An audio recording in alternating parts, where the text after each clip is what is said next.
क्यों? क्योंकि जींस पहनने वाली माँ आंचल कहां से लाएगी?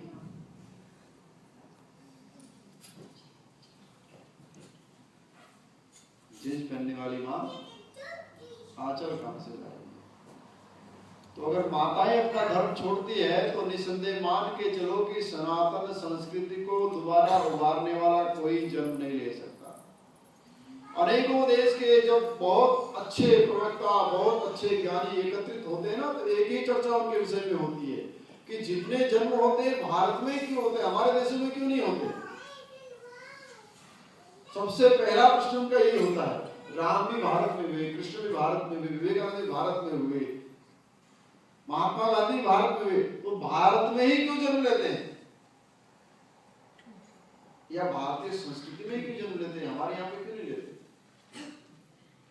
तो हर शास्त्र वक्ता का एक ही उत्तर होता है, जिस दिन आपकी स्त्रियां यशोदा, कौशल्या और देवकी का रूप धारण कर लेगी, उसी दिन भगवान आपके यहाँ जन्म लेने लग जाएंगे।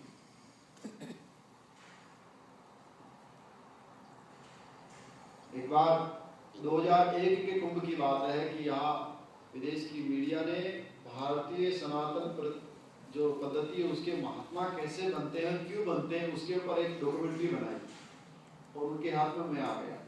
छोटा था उस समय, तो उन्होंने देखा कि जो यंग महात्मा होते हैं शुरुआत कैसे करते हैं, या इनकी दिनचर्या क्या होती है, ये लोग क्या बोलते हैं, पूरा उन्होंने मेरे साथ बात की और पूरा बायोग्राफी रिकॉर्ड किया। करीब एक सप्ताह तक उन्होंने सुबह से शाम तक मेरा पूरा उन्होंने बनाया। खाना, बैठना, सोना मुहाल हो गया था, जब देखो उनका कैमरा मेरे सर पे। उन्होंने बनाया कि सुबह कैसे उठते हैं, सुबह की प्रातः संध्या कैसी होती है, भगवान की कैसी सेवा करते हैं, और दिन में क्या करते हैं, फिर मध्यकाल में क्या करते हैं, फिर सायंकाल क्या करते हैं, फिर रात्रि में क्या करते हैं। क्योंकि यही कहते हैं कि ऐसे ही महात्मा बनकर के बहुत महान हो जाते हैं। एक साधारण सा व्यक्ति, जंगल में रहने वाला एक साधारण सा व्यक्ति, लाल कपड़े पहनने वाला व्यक्ति, जिसे हजारों हजारों लोग श्रद्धा से नमन करते हैं, उसका कारण क्या है? उनका रिसर्च उस पर था।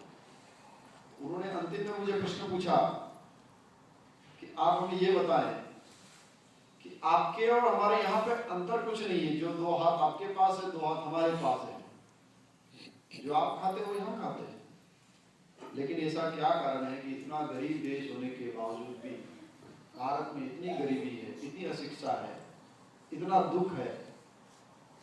एक एक छोटे छोटे घर में 20-20 आदमी रहते हैं, एक आदमी कमाता है, 10-10 लोग खाने वाले हैं। फिर भी ऐसी संस्कृति में कम से कम जो छोटा सा छोटा परिवार होता है वो 50 लोगों का होता है, और हम लोग इतने संपन्न हैं। यहाँ की रोडें इतनी अच्छी है, यहाँ का व्यवस्था बहुत अच्छी है, यहाँ कोई समस्या नहीं है, हर प्रकार से सब सुविधा, कभी बिजली जाती नहीं है, पानी की कमी नहीं होती है, घर बहुत बड़े बड़े होते हैं और अप टू डेट रहते हैं। लेकिन उसके बावजूद भी हमारी संख्या मैक्सिमम 5 से 10 होगी, मैक्सिमम 5 या 10, इससे ज्यादा नहीं होगी, इससे कम ही होते हैं फैमिली मेंबर। तो ऐसा क्या कारण है कि आपके यहाँ कम से कम 50 लोग एक परिवार के होते हैं, हमारे यहाँ ज्यादा से ज्यादा 5 लोग होते हैं? तो वैसे तो बहुत सारे उत्तर हैं, छोटा था, मैंने सोचा कि इनको क्या उत्तर दूं जिससे देखो उत्तर क्या होता है ना, प्रश्न तो बहुत सारे होते हैं, प्रश्न बहुत लोग करते हैं, लेकिन जिस प्रश्न का उत्तर हृदय को छू जाए और सेटिस्फेक्शन दे दे, ये विश्वास दे दे कि हाँ ये सही है, मानने के लिए मजबूर कर दे, उसे उत्तर कहा गया है। अपने मन का उत्तर नहीं होता है। अगर किसी ने हमसे प्रश्न किया और हमने अपने मन का उत्तर उसको दे दिया और वो एग्री नहीं हुआ, तो फिर आपका उत्तर देने का कोई औचित्य नहीं, उस उत्तर का कोई मतलब नहीं, जिस उत्तर को देने के बाद उसको सांत्वना ना।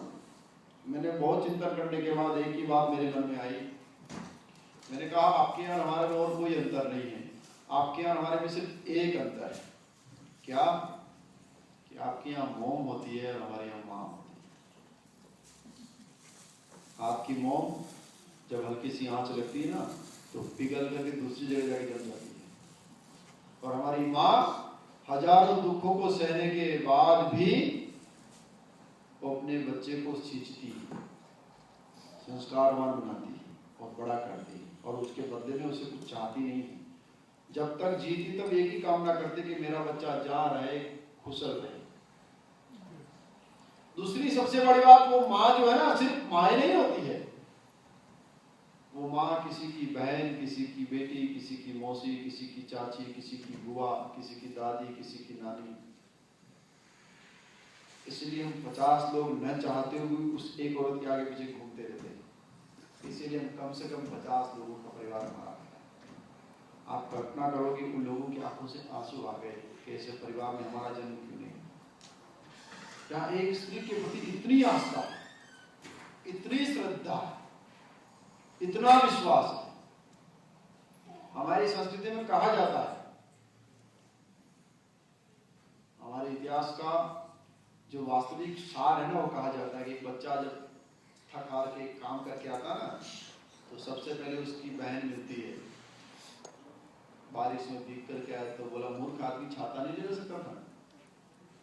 भाई बोलता, मूर्ख नहीं महामूर्ख है, अगर छाता नहीं ले जा पाया तो कोई बात नहीं, किसी छत के नीचे रुक करके बारिश के रुकने का इंतजार करके नहीं आ सकता था। पिताजी बोलते हैं, तो आगे जाकर के पिताजी मिलते हैं, पिताजी बोलते हैं कि जब बीमार पड़ जाएगा तो दवाई के लिए मुझे मत बोलना। लेकिन माँ मिलती है ना, तो उसका हाथ पकड़ के अपने आंचल से उसका मुंह पोंछते हुए बोलती है कि बुरा हो इस बारिश का, मेरे बच्चे के घर आने के बाद नहीं बरस सकती थी। ये माँ का है, ये माँ की कौशलता है। इसलिए हमारा जो आधिपत्य जीवन है ना, हम रूढ़िवादी नहीं हैं, हम अंधविश्वासी भी नहीं हैं। लोग कहते हैं ना कि भारत धर्म अंधविश्वास का धर्म है। अंधविश्वासी नहीं है, हमारी आस्था है। अगर हम पत्थर को प्रणाम कर रहे हैं, हम पेड़ को प्रणाम कर रहे हैं, हम बकरी को प्रणाम कर रहे हैं, हम घोड़े को प्रणाम कर रहे हैं, हम गाय को प्रणाम कर रहे हैं, तो हमारा अंधविश्वास नहीं है, हमारी आस्था है उसमें। हम उसको परमात्मा के तुल्य देखते हैं, इसलिए उसको प्रणाम करते हैं। हम रूढ़िवादी नहीं है कि हम कर रहे हैं तो तुम्हें भी करना ही पड़ेगा। हम ये भी नहीं बोलते हैं कि अगर जो व्यक्ति इसे प्रणाम नहीं करता है या यहाँ नहीं आता है, वो व्यक्ति जीने योग्य नहीं है, उसे मार देना चाहिए। क्योंकि हमारे धर्म में किसी को मारने की बात तो कभी कही नहीं है। विवेकशील धर्म है, जिसका विवेक जागृत हो, जिसका प्रेम देदीप्यमान हो, उस धर्म में जो व्यक्ति कहते हैं ना, जो खुद हारा हुआ है उसे क्या मारना। ये धर्म तो परमात्मा के प्रेम से हारा हुआ है, इसीलिए ये धर्म किसी को मार नहीं सकता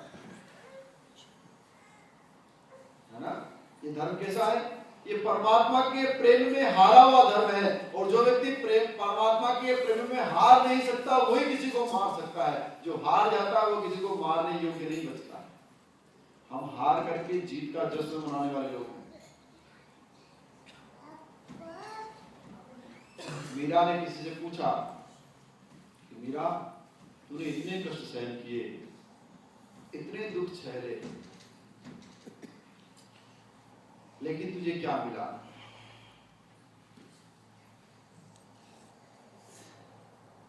लोगों ने प्रस्ताव दिया कि मीरा, अगर आज से ही तू इस कृष्ण को मानना छोड़ दे, तो जो राणा है तुझे अपनी पटरानी बना करके महल में सबसे अधिक पूजित तुझे मानेगा और सबसे अधिक सम्मान तुझे मिलेगा। तो मीरा कहती है कि मेरा सम्मान तो उनके कष्टों में है। जितना वो दुख देते हैं ना, उतना मुझे सम्मान मिलता है, उतना मेरे कृष्ण के प्रति मेरा मन और लगता है, मैं और उसके प्रति इतनी दीवानी होती हूँ। तो हमारा जो धर्म है रूढ़िवादी नहीं है, हिंसावादी भी नहीं है, कायर भी नहीं है, और किसी से डरता भी नहीं है। अहम ब्रह्मास्मि के शब्दों का उच्चारण करने वाला, हमारे वेद बोलते हैं ब्रह्मास्मि, अहम तत्वमसि, सर्व खल ब्रह्मास्मि, यानी मैं ब्रह्म हूँ और मैं ब्रह्म का अंश हूँ और मैं कुछ भी नहीं हूँ। हम मंत्र का उच्चारण करते ना, ओम पूर्णमदः पूर्णमिदं पूर्णात् पूर्णमुदच्यते पूर्णस्य पूर्णमादाय पूर्णमेवावशिष्यते। यानी हे नाथ, आप पूर्ण हो, मैं अपूर्ण हूँ, फिर भी मैं अपनी श्रद्धा से आपकी पूर्ण पूजा करता हूँ।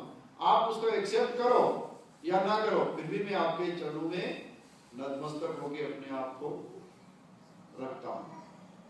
ऐसा धर्म है हमारा। ये धर्म गिव एंड टेक का धर्म नहीं है कि कुछ देने पे कुछ मिलेगा।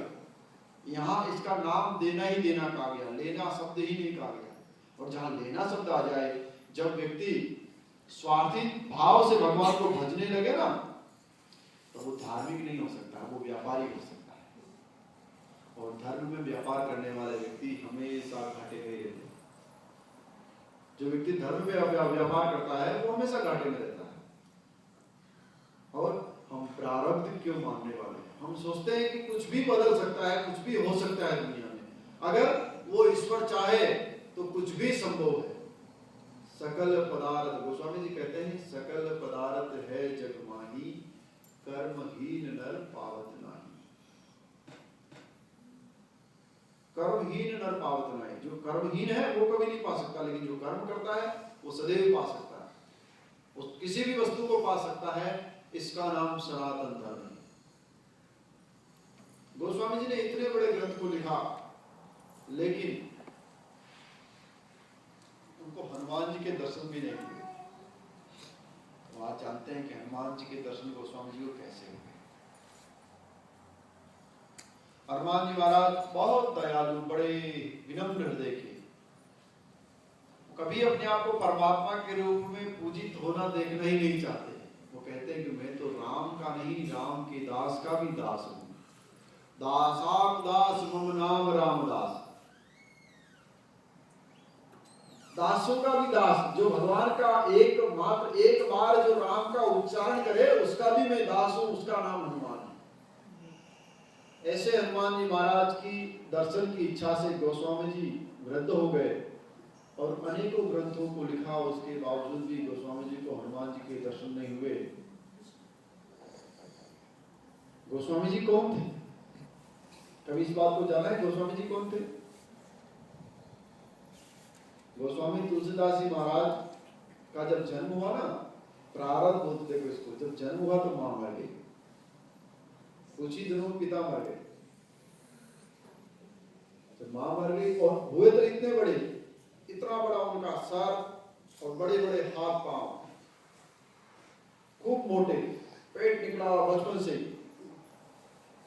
तो पूरे गांव के लोग बोलते हैं कि ये लड़का अभागा है, अपशुगनी है, पैदा होते ही मां को खा गया, दुनिया को देखा नहीं, इससे बड़े पिता चल बसे, इसीलिए लड़का अपशुगनी है। उसकी दूर की मौसी थी, वो अपने ननियाल को लेके आ गई राजापुर। गोस्वामी जी राजापुर आए तो कुछ ही दिनों में जो पालने वाली मौसी थी वो भी चल बसी। ऐसा दुर्भाग्य उनका साथ नहीं छोड़ रहा है कि जिस गांव में जन्म लिया उस गांव में माँ बाप मर गए, गांव वालों ने निकाल दिया। तो ननियाल में आए तो ननियाल में नाना नानी तो थे नहीं, और जिस मौसी ने पाला वो मौसी भी चल बसी। 3 साल के गोस्वामी जी थे तब पूर्ण रूप से अनाथ हो गए। पूरा गांव और पूरा आसपास का इलाका ये जान चुका था कि ये बच्चा अपशुगनी है, इसके साथ बात करना है, नहीं अपना अपशुगन करना। कहते थे कि उनके साथ जो बात करते थे उनका काम चलते चलते काम बिगड़ जाता, आदमी चलते चलते गिर जाता था, तो उसके पास कोई नहीं जाता था। गोस्वामी जी पेट भूख लगती थी ना, भूख, तो वो संध्या कालीन के समय में नुक्कड़ चौराहों पे जो दूध की दुकानें लगती है ना, वहां जाके खड़े होते थे और दुकान वाला उनको दूध नहीं देता था, वहां पे भगाता था। तो गोस्वामी जी क्या करते थे, जो कुल्हड़ जाते ना, कुल्हड़ होता मिट्टी का, उसमें लोग दूध पी के जाया करते थे। तो जब कुल्हड़ से दूध पी के जिस कुल्हड़ को फेंकते थे, गोस्वामी जी उसी कुल्हड़ को चाट करके अपना फेंकते। उसके बाद जब पेट नहीं भरता था तो गोस्वामी जी गांव की गलियों में भ्रमण करते थे। माताएं संध्या कालीन जो रोटी बनाती है ना, तो तवे के ऊपर जब रोटी डालती है तो रोटी हल्की हल्की जलती है, स्त्री पड़ती है, उसकी खुशबू आती है। खिड़की से झांक करके देखते थे कि रोटी मुझे मिल जाए तो मेरे पेट की क्षुधा शांत हो जाए। और लोग उनको पानी मार के भगाते थे, डंडे मार के भगाते थे। 3 साल की अवस्था में गोस्वामी जी मिट्टी खा करके, घास पत्ते खा करके अपना पेट भरते थे। इस वजह से पेट भी उनका इतना बड़ा हो गया। बहुत अपशुगनी, मौत भी नहीं आती है और कोई अपनाता भी नहीं। जहां सो जाए वहीं सो गए, जहां उठ गए वहीं उठ गए।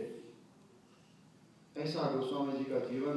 और गोस्वामी जी सोचते थे कि मैं इंसान नहीं हूं, मेरे हाथ पांव हैं, आंख नाक कान है, लेकिन मैं इंसान नहीं हूं, क्योंकि मुझसे अधिक तो लोग कुत्तों से प्यार करते हैं।